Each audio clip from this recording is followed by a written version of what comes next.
You ask Tiger to solve. This deals with linear equations with one unknown. The final result is x equals 15. Let's solve it step by step. Simplify the expression.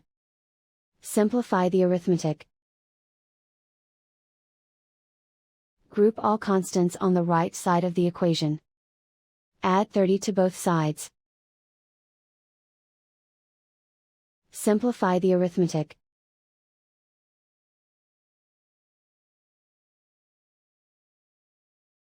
Isolate the x. Divide both sides by 2.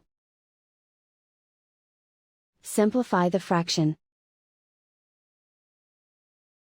Find the greatest common factor of the numerator and denominator. Factor out and cancel the greatest common factor. And so the final result is x equals 15.